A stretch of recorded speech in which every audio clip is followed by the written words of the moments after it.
Hello students. तो आज हम लोगों ने पहले तो कई सारी चीजों की इलेक्ट्रिक फील्ड कैलकुलेट करी, जैसे ring, disc, sphere, solid sphere, hollow sphere. तो आज हम लोग उसी सीरीज में कैलकुलेट करेंगे डाइपोल की इलेक्ट्रिक फील्ड।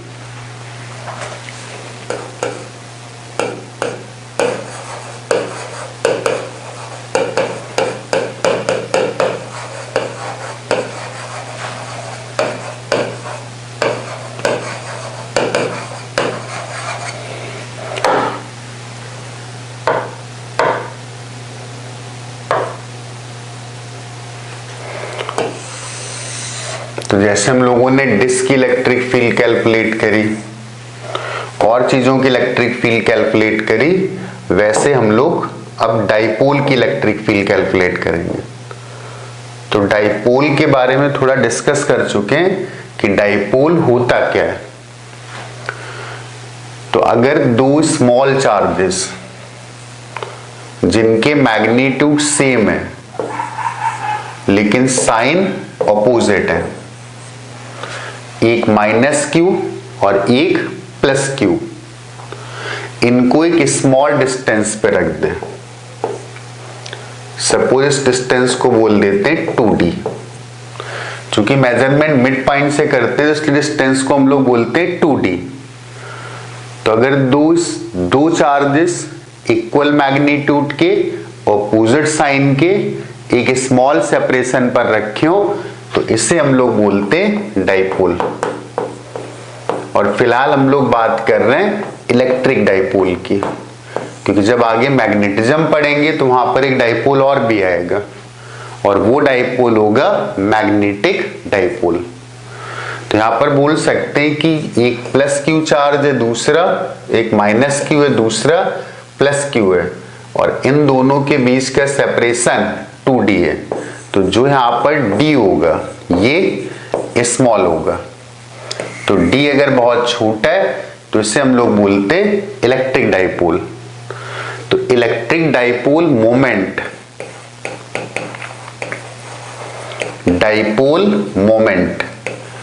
ये एक ऐसी क्वांटिटी होगी जो डाइपोल की सारी प्रॉपर्टीज को डिसाइड करेगी। तो इलेक्ट्रिक डाइपोल मोमेंट को लिखते हैं हम लोग P से, और ये चूंकि एक वेक्टर क्वांटिटी है तो इसको लिख देते हैं P वेक्टर। तो जो इलेक्ट्रिक डाइपोल मोमेंट का मैग्नीट्यूड डिसाइड होता है, दैट इज चार्ज इनटू दोनों चार्जेस के बीच का डिस्टेंस। तो P को हम लोग बोल सकते हैं 2q इंटू d। और जो डाइपोल मोमेंट है वो अगर एक वेक्टर क्वांटिटी है तो फिर एक इंपॉर्टेंट क्वेश्चन आएगा कि जो P की डायरेक्शन कैसे डिफाइन करेंगे। तो P की जो डायरेक्शन आएगी that is from negative charge to positive charge. जो हम लोगों ने electric dipole moment vector define की है उसकी डायरेक्शन नेगेटिव से पॉजिटिव चार्ज। जैसे नेगेटिव चार्ज था और ये पॉजिटिव चार्ज है, तो इसका जो डाइपोल मोमेंट वेक्टर आएगा वो लेफ्ट टू राइट आएगा। तो ये तो डाइपोल का बेसिक सा डिस्कशन हो गया। अब हमें डाइपोल की वजह से इलेक्ट्रिक फील्ड कैलकुलेट करनी, तो डिटेल तो हम लोग तब डिस्कस करेंगे कंप्लीट जब हम लोग पोटेंशियल भी पढ़ लेंगे। तो फिलहाल हमें एक कुछ इसकी बेसिक चीजें सीखनी है कि अगर हमारे पास कोई डाइपोल है, यहां पर माइनस क्यू चार्ज है और यहां पर प्लस क्यू चार्ज है। डाइपोल से डिस्टेंसेस के जो सारे मेजरमेंट हैं वो सारे मेजरमेंट मिड पॉइंट से किए जाते हैं। तो इन दोनों का जो मिड पॉइंट होगा वो यहां पर होगा, और ये वाली डिस्टेंस स्मॉल d मान लेते हैं और ये वाली डिस्टेंस भी स्मॉल d। तो सारे जो मेजरमेंट डिस्टेंस के किए जाएंगे वो मिड पॉइंट, और मिड पॉइंट को हम लोगों ने बोल दिया O। तो सबसे पहले हम लोग एक्सियल पोजीशन पर निकालते हैं। एक्सियल पोजीशन पर हमें इलेक्ट्रिक फील्ड निकालनी, मतलब इस लाइन की किसी पॉइंट पर। तो इस लाइन पर हम लोगों ने सपोज एक पॉइंट ले लिया एंड दैट इज P। तो P पॉइंट की जो O से डिस्टेंस है उसको मान लिया सपोज R के इक्वल। तो डाइपोल से R डिस्टेंस पर हमें इलेक्ट्रिक फील्ड कैलकुलेट करनी है, और हम लोगों ने बोला था कि डाइपोल के दो चार्जेस के बीच का जो डिस्टेंस होता है वो काफी छोटा होता है। तो यहां पर एक बात का ख्याल रखना है कि D is very very less than R, और अगर ऐसा नहीं है तो उसके रिजल्ट भी हम लोग देखेंगे। तो अगर इस डाइपोल की वजह से P पॉइंट पर इलेक्ट्रिक फील्ड कैलकुलेट करनी, तो इलेक्ट्रिक फील्ड कौन बनाता है? चार्ज। तो एक यहां पर पॉजिटिव चार्ज और दूसरा नेगेटिव। तो पॉजिटिव चार्ज ने P पॉइंट पर एक फील्ड बनाई होगी और वो फील्ड राइट साइड पर होगी। Electric field due to a positive charge is away from positive charge. तो इसको हम लोगों ने लिख दिया E+। E का मतलब इलेक्ट्रिक फील्ड और प्लस का मतलब पॉजिटिव चार्ज की वजह से। नेगेटिव चार्ज ने P पॉइंट पर जो इलेक्ट्रिक फील्ड बनाई होगी वो towards the negative charge. Negative charge की इलेक्ट्रिक फील्ड नेगेटिव चार्ज की तरफ होगी। तो इसको हम लोग लिख देते हैं E-। E का मतलब इलेक्ट्रिक फील्ड और माइनस का मतलब ड्यू टू नेगेटिव चार्ज। तो सबसे पहले हम लोग E+ और E- की वैल्यूज लिख लेते हैं। तो E+ is the electric field due to positive charge. तो पॉजिटिव चार्ज का P पॉइंट से जो डिस्टेंस आएगा वो डिस्टेंस R-D आएगा। O पॉइंट से P तक का डिस्टेंस था R, और हमें चार्ज से पॉजिटिव चार्ज से P का डिस्टेंस कैलकुलेट करना है, तो वो आ जाएगा R-D। और पॉइंट चार्ज की इलेक्ट्रिक फील्ड का फॉर्मूला हमें पता है 1/4πε0 Q अपॉन R-D²। तो पॉजिटिव चार्ज की वजह से इलेक्ट्रिक फील्ड का मैग्नीट्यूड पता चल गया। तो यहीं पर हम लोग नेगेटिव चार्ज का भी लिख लेते हैं कि P पॉइंट पर नेगेटिव चार्ज की वजह से इलेक्ट्रिक फील्ड। तो नेगेटिव चार्ज की इस P पॉइंट से जो डिस्टेंस आएगी वो आएगी R+D। O से लेकर के P तक का डिस्टेंस R है, और नेगेटिव चार्ज O से D डिस्टेंस और पीछे था, तो ये टोटल डिस्टेंस आ गया नेगेटिव का P पॉइंट से डिस्टेंस R+D। तो उसकी वजह से जो इलेक्ट्रिक फील्ड आएगी वो 1/4πε0 Q अपॉन R+D²। चूंकि इलेक्ट्रिक फील्ड डिस्टेंस के स्क्वायर के इनवर्सली प्रोपोर्शनल है, तो डिस्टेंस जितना ज्यादा होगा इलेक्ट्रिक फील्ड उतनी कम होगी। तो नेगेटिव चार्ज का डिस्टेंस ज्यादा है और पॉजिटिव चार्ज का डिस्टेंस कम है। तो यहां से हम लोग बोल सकते हैं electric field due to positive charge is greater than electric field due to negative charge. Positive charge की वजह से जो इलेक्ट्रिक फील्ड आएगी वो ज्यादा होगी, क्योंकि पॉजिटिव चार्ज का P पॉइंट से डिस्टेंस कम है, और नेगेटिव चार्ज की वजह से जो इलेक्ट्रिक फील्ड आएगी वो कम होगी, क्योंकि P पॉइंट का नेगेटिव चार्ज से डिस्टेंस कम है। तो E+ की वैल्यू E- से बड़ी है। अब इलेक्ट्रिक फील्ड एक वेक्टर क्वांटिटी है, तो P पॉइंट पर दो इलेक्ट्रिक फील्ड्स थी, एक राइट साइड पर E+ और एक लेफ्ट साइड पर E-, और E+ की वैल्यू E- से ज्यादा थी। इसका मतलब दो वेक्टर्स अगर ऑपोजिट हैं तो रिजल्टेंट बड़े वेक्टर की तरफ आएगा। तो जो नेट इलेक्ट्रिक फील्ड यहां पर एग्जिस्ट करेगी E, वो राइट साइड पर, और उसको हम लोग लिख सकते हैं E+- E-। हम लोगों ने वेक्टर में सीखा था अगर दो वेक्टर A और B हैं और दोनों अपोजिट हैं और A B से बड़ा है तो उनका रिजल्टेंट आएगा A- B। तो E+ और E- की हम लोग वैल्यूज पुट कर देते हैं। तो अगर E प्लस और E माइनस की वैल्यूज पुट करते तो this will be 1/4 pi epsilon naught Q upon R minus D square minus 1/4 pi epsilon naught Q upon R plus D square.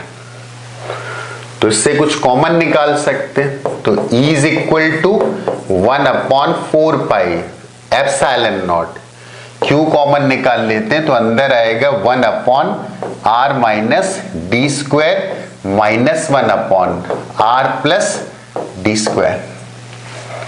तो इसको अगर सॉल्व करेंगे तो 1/4 पाई एप्सिलॉन नॉट Q और इसका एलसीएम लेंगे तो वो आएगा R minus D square into R plus D square, और ऊपर जो वैल्यू आएगी उसको लिख सकते हैं R प्लस डी का square minus R minus D square.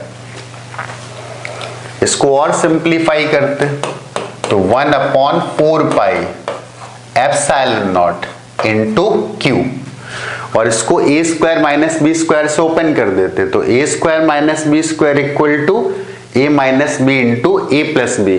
तो a प्लस बी करेंगे तो ये आएगा 2r, और a माइनस बी करेंगे तो ये आएगा 2d, और इसको लिख सकते हैं r minus D into R plus D का होल स्क्वायर।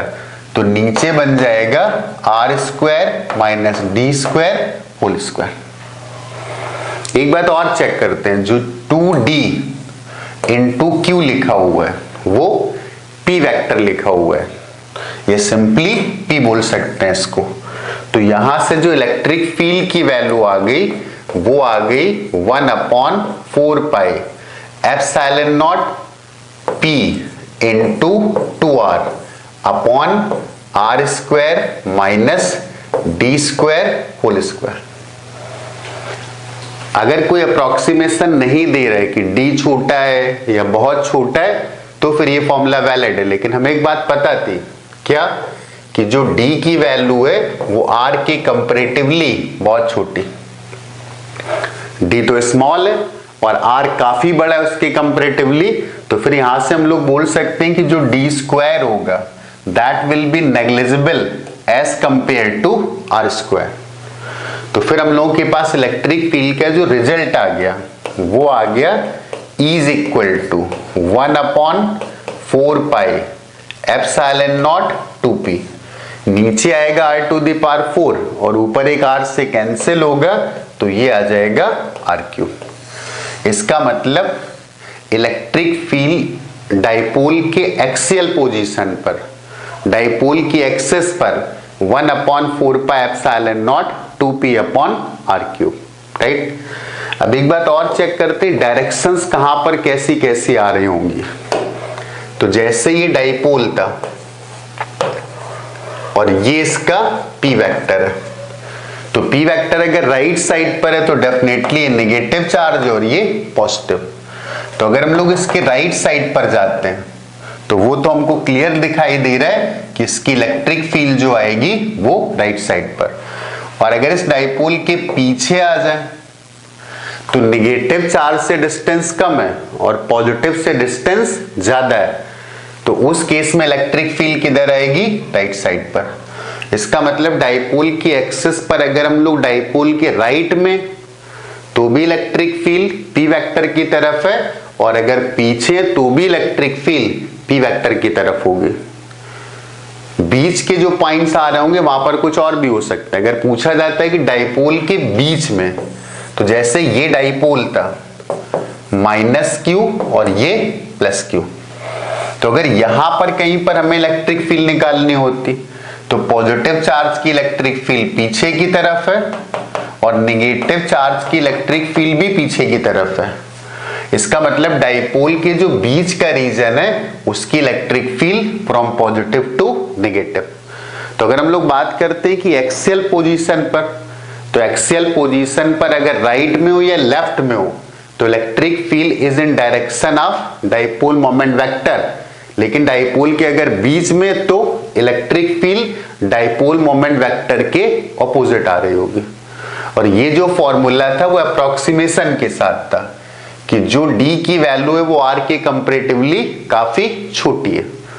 तो ये तो डिस्कशन हो गया कि डाइपोल की एक्सिस पर इलेक्ट्रिक फील्ड कितनी होगी। अब अगली हम लोग बात करते हैं कि डाइपोल के बाइसेक्टर पर कैसे कैलकुलेट करेंगे। तो जैसे ही हम लोगों का डाइपोल है, ये नेगेटिव चार्ज और यहां पर पॉजिटिव चार्ज और यहां पर मिड पॉइंट जहां से सारे मेजरमेंट करते हैं, और ये परपेंडिकुलर बाइसेक्टर। और हमें अब की बार परपेंडिकुलर बाइसेक्टर पर यहां पर सपोज फील्ड कैलकुलेट करनी है इस पी पॉइंट पर। तो अगर यहां पर फील्ड कैलकुलेट करनी तो नेगेटिव चार्ज की अगर पी पॉइंट पर फील्ड कैलकुलेट, और ये डिस्टेंस सपोज आर के इक्वल है, तो नेगेटिव चार्ज की electric field towards the charge E minus, और जो पॉजिटिव चार्ज की इलेक्ट्रिक फील्ड आएगी वो away from the positive charge, तो ये आ जाएगा E प्लस। सारे डिस्टेंसेस को हमें डाइपोल के सेंटर से मेजर करना है। ये वाली डिस्टेंस D और ये वाली डिस्टेंस D।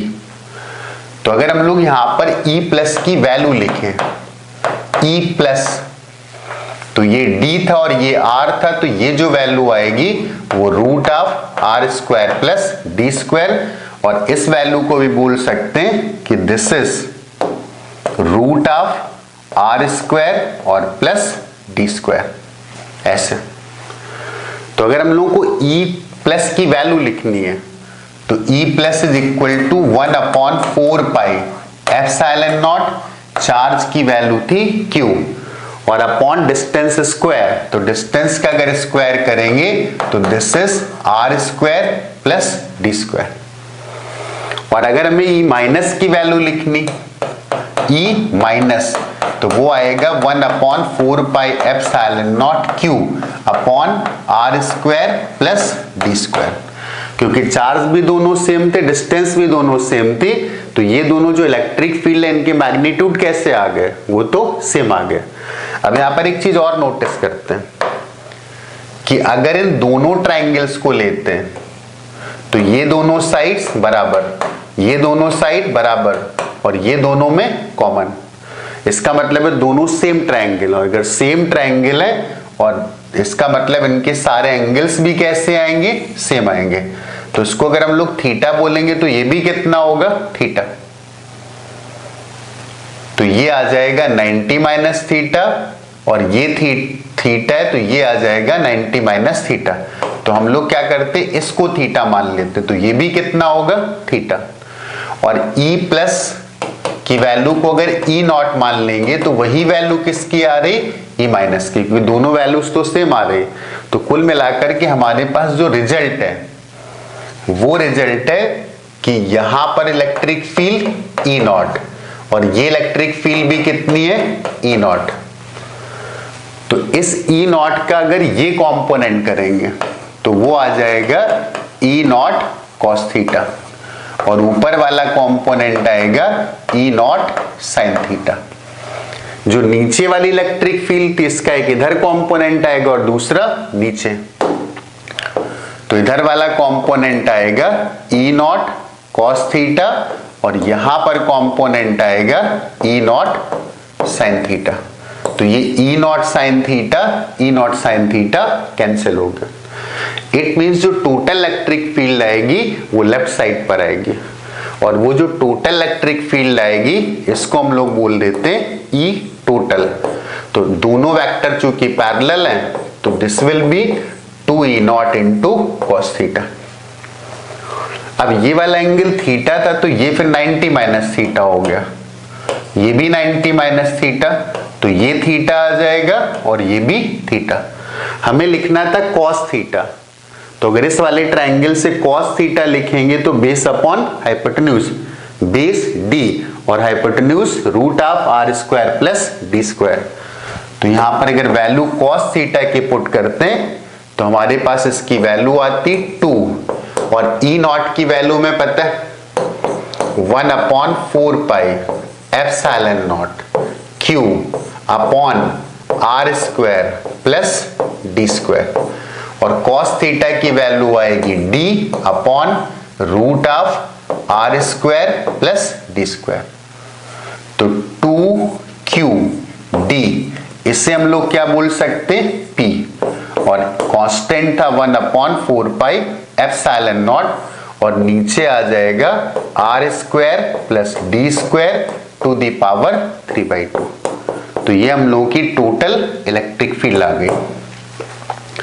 अब अगर बात करें अप्रोक्सीमेशन की कि d is very very less than r, तो ये d स्क्वायर आर स्क्वायर के कंपैरेटिवली नेग्लिजिबल है, और d स्क्वायर अगर आर स्क्वायर की कंपैरेटिवली नेग्लिजिबल है तो हम लोगों के पास ये रिजल्ट आ गया कि E total is equal to 1/4 epsilon naught P upon R to the power 3। तो बाइसेक्टर पर जो इलेक्ट्रिक फील्ड एग्जिस्ट करेगी वो 1/4 epsilon naught P upon R to the power 3। तो डाइपोल के एक्सिस पर और डाइपोल के परपेंडिकुलर बाइसेक्टर पर हमें फील्ड पता चल गई। जैसे ये हम लोगों का डाइपोल था, तो यहां से इसकी एक्सिस पर अगर इस पॉइंट पर इलेक्ट्रिक फील्ड लिखेंगे तो वो आएगी 1/4 epsilon naught 2p upon r cube, और उसकी जो डायरेक्शन होगी वो इधर होगी। और अगर इसके परपेंडिकुलर बाइसेक्टर पर निकालते तो इलेक्ट्रिक फील्ड की डायरेक्शन इधर आएगी, और इस इलेक्ट्रिक फील्ड की जो वैल्यू आएगी वो 1/4 epsilon naught p upon r cube. तो हम लोगों ने इलेक्ट्रिक फील्ड एक्सिस पर और इलेक्ट्रिक फील्ड बाइसेक्टर पर पॉइंट चार्ज के फॉर्मूले से कैलकुलेट कर लिया। और एक बात और याद रखनी है कि डाइपोल मोमेंट वेक्टर अगर राइट साइड पर है तो इलेक्ट्रिक फील्ड लेफ्ट साइड पर आएगी। तो अगर हम लोग वेक्टर फॉर्म में लिखें कि जैसे हम लोगों के पास ये डाइपोल था, यहां से मेजरमेंट और ये p वेक्टर था और ये r डिस्टेंस था, तो इलेक्ट्रिक फील्ड की जो डायरेक्शन आएगी वो राइट साइड पर, तो 1/4 epsilon naught 2p vector upon r cube. और अगर हम लोग बाइसेक्टर पर लिखेंगे, अगर हम लोग यहां पर इलेक्ट्रिक फील्ड वेक्टर लिखते तो E vector equal to 1/4 epsilon naught p upon r cube, लेकिन p वेक्टर के ऑपोजिट है तो यहां पर फिर क्या करना होगा, एक माइनस लगाना होगा। तो वेक्टर फॉर्म में फिर हम लोग इलेक्ट्रिक फील्ड को इस तरीके से लिख सकते हैं। तो ये दोनों फॉर्मूले रटे होने चाहिए। एक्सिस पर 1/4 epsilon naught 2p upon r cube, और बाइसेक्टर पर 1/4 epsilon naught p upon r cube, right.